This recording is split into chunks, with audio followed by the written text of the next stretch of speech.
नमस्कार, good morning. मैं हूं मीनू शर्मा। स्वागत करती हूं आपका personal finance bulletin money morning में, जहां आपको मिलती है आपकी जेब और जिंदगी से जुड़ी हर छोटी बड़ी खबर विस्तार से।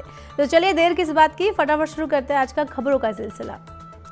थोक महंगाई नवंबर में 8 महीने के उच्च स्तर 0.26% पर रही। प्याज और सब्जियों की कीमतों में तेज उछाल से इसमें बढ़ोतरी हुई है। WPI आधारित महंगाई दर अप्रैल से लगातार 0 से नीचे बनी हुई थी।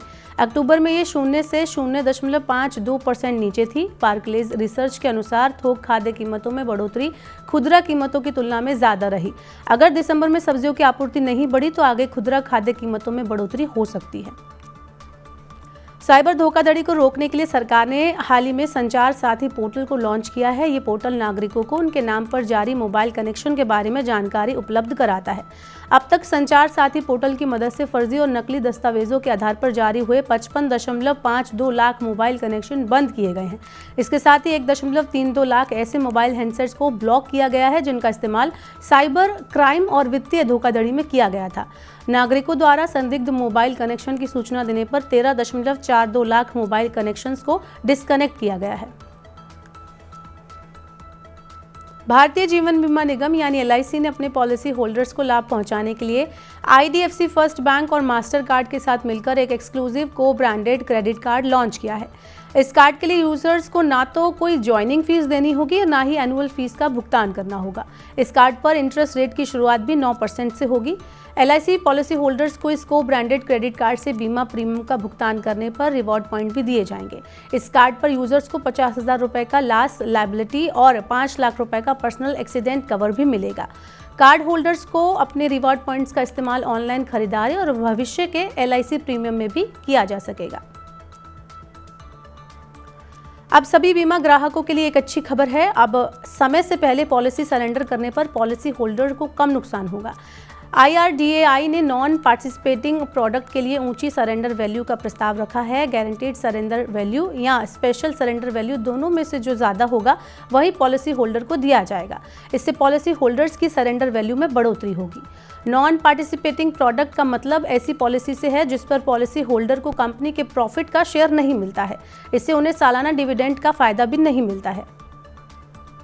भारतीय रिजर्व बैंक ने महंगाई भत्ते से जुड़ी पुरानी पेंशन योजना को लेकर आगाह किया है। RBI ने कहा है कि इसे लागू करने से राज्यों के ऊपर काफ़ी दबाव बढ़ेगा और विकास से जुड़े खर्चों के लिए उनकी क्षमता सीमित हो जाएगी।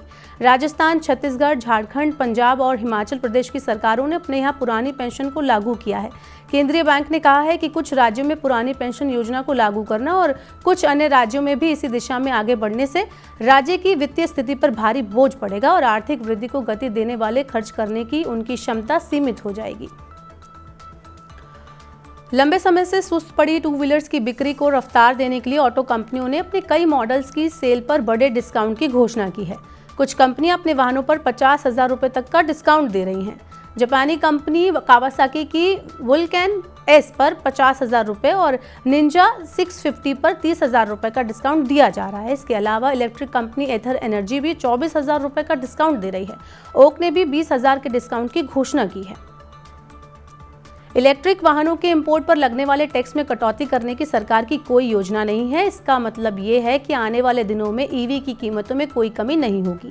सरकार ने इंडस्ट्री को बढ़ावा देने और भारत को विश्व स्तर पर प्रतिस्पर्धी बनाने के लिए अनुकूल इकोसिस्टम बनाने के लिए कई उपाय किए हैं। सरकार ने साफ किया है कि वर्तमान में भारत में इलेक्ट्रिक वाहनों के इंपोर्ट पर लोकल वैल्यू एडिशन कॉस्ट से छूट देने या फिर इंपोर्ट ड्यूटी पर सब्सिडी देने का कोई प्रस्ताव नहीं है। कीमतों में बढ़ोतरी और लग्जरी घरों की ज़्यादा मांग की वजह से इस साल देश के टॉप 7 शहरों में घरों की बिक्री सालाना आधार पर 38% बढ़कर 4.5 लाख करोड़ रुपए पर पहुंचने का अनुमान है। रियल एस्टेट सलाहकार एनरॉक के मुताबिक 2022 में टॉप 7 शहरों में 3.26 लाख करोड़ रुपए के घर बिके थे। एनरॉक के अनुसार 2023 के पहले 9 महीने में बेची गई प्रॉपर्टी का मूल्य 3.48 लाख करोड़ रुपए तक पहुंच चुका है, जो 2022 की तुलना में 7% ज़्यादा है। इस साल जनवरी से सितंबर के बीच टॉप 7 शहरों में 3,49,000 घर बेचे गए हैं। इससे ये साफ होता है कि बिक्री आंकड़ा 2022 में 3.65 लाख घरों के मुकाबले इस साल 4.5 लाख घरों को पार करने के लिए तैयार है। सरकार ने लॉजिस्टिक लागत कम करने और भारतीय उद्योग की प्रतिस्पर्धी क्षमता को बढ़ाने के लिए एक राष्ट्रीय लॉजिस्टिक पॉलिसी जारी की है। इससे लॉजिस्टिक लागत का सही आकलन हो सकेगा। सरकार के अनुमान के मुताबिक देश में लॉजिस्टिक लागत जीडीपी का लगभग 13 से 14% है।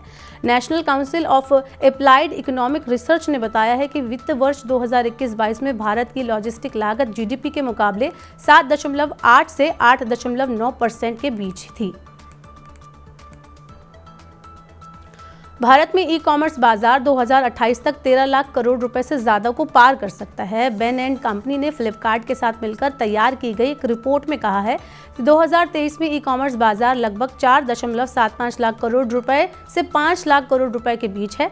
इस तरह इसमें 2020 के बाद से हर साल लगभग 8 से 12 अरब डॉलर की वृद्धि हो रही है। इस समय देश में 24 करोड़ लोग हर साल ऑनलाइन खरीदारी करते हैं।